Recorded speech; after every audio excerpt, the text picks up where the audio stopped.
We bought a house in California. The only reason we were able to buy a house, FHA loan, low down payment. It was a $100,000 house in Moreno Valley. We bought that house for $97,000, put $3,000 down on it. I didn't have $3,000. I borrowed the $3,000 on a credit card, and I learned a very interesting thing. Gary's philosophy all along is you can do a lot of stuff with no money. I didn't have any money, so I bought a house. Just seemed to make sense to me. We bought the house with no money down. We lived in it for about a year and a half. I got a job. I was actually working for somebody else for that period of time. And he asked me, my boss asked me if I would move to Northern California and open up an office for them up there. And so I did. And we put the house on the market in Southern California. And we paid $97,000 for this house. And a year and a half later, this is when the market was very hot, late 80s, just before the market dumped. But the market was very hot. We put the house on the market and sold it for $132,000. And in a year and a half, we thought that was pretty phenomenal. So we took the money, we get ready to move up to Northern California, and I was married at the time, and my wife came to me and she said, honey, we've lost all this money in, no, she didn't say that. She said, honey, you've lost all our money investing in all these stupid schemes. The only place we've really made any money is in real estate, and we made it by accident. She said, don't you think we ought to try it for real? Now, gentlemen, when your wife comes to you and says something really intelligent like that, doesn't it really piss you off? But anyhow, that's what happened. So we actually, when we were going to Northern California, I started talking to people, realtors, and I said, I want to be a real estate investor. I didn't know anything about real estate investing. I just know that we'd made money on each house that we'd owned so far. I said, I want to be a real estate investor. I want to buy low and sell high. And everybody said, it's a really hot market. Really hard to find something in investment quality in a hot market because everything just sells so quickly. But he said, if I find something, you have to move quickly. And 3 days later, I got a phone call, and he said, I found a house in about a $210,000 neighborhood, and they want $163,000 or $167,000 for it. Are you interested?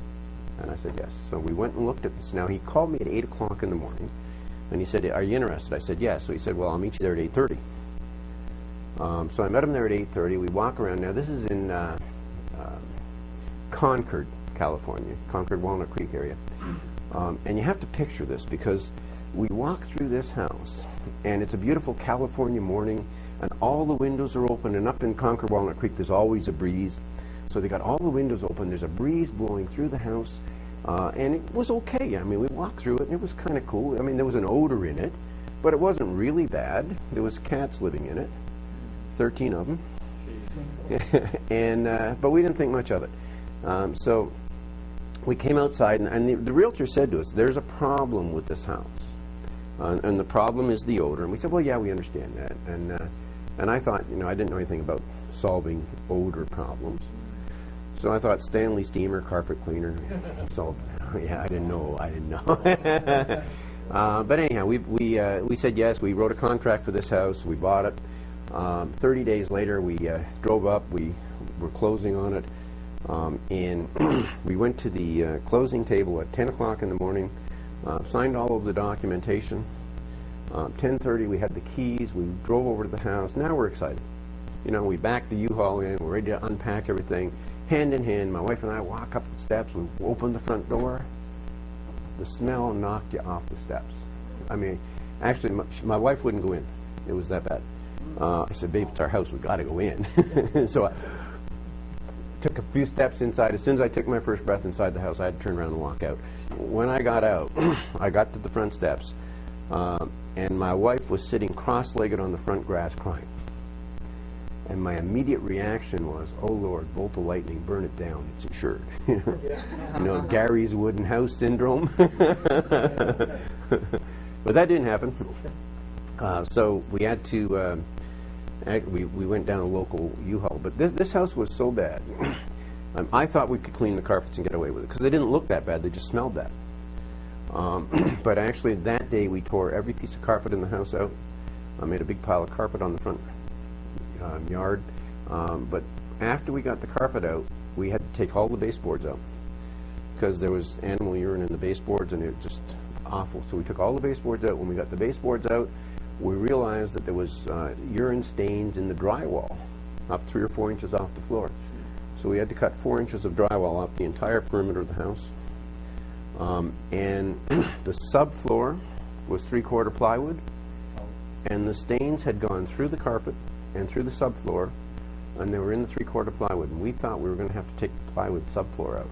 And that's a real problem, because when they build a house, they put the trusses in, they put the subfloor on, and then they build the walls on top of the subfloor. And we thought this was huge trouble. Now, fortunately, we found a thing called odor eater, and it's an enzyme that digests animal or digests protein, and it's designed for animal odors and stuff, because animal urine is protein, and this enzyme actually digests it. And we put 5 coats of that on it. It actually took the odor down to the point where we could seal the floor with shellac, and we solved the problem. But we fixed that house. It took us about 6 months. We lived in it for 6 months while we were finishing. The worst 6 months of my life was living in that house through that smell. Well, for the first month anyhow. And I thought, this real estate investing business sucks. I don't want to do this anymore. You know, it was just terrible. And that was my first real experience as an investor. I'd made money in real estate before, but as a quote investor. But we got the house fixed up, and then I called the agent that sold it to us and said, well, you know, it's been 6 months, we got the house fixed up, what's it worth? Now, it was about a $210,000 neighborhood when we bought the house, and we paid $167,000 for it. So I said, what's it worth? And the market had still been very hot. And he said, well, you know, it's probably worth about $235, but if you're not in a hurry, we can put it on the market for $250 and see what happens. So I said, well, sure. So we put it on the, now, you can do that in a hot market. Can you do it in a cold market? No. No, but this is still a rapidly appreciating market. So we put it on the market for $250 and sold it in a day, full price. Jeez.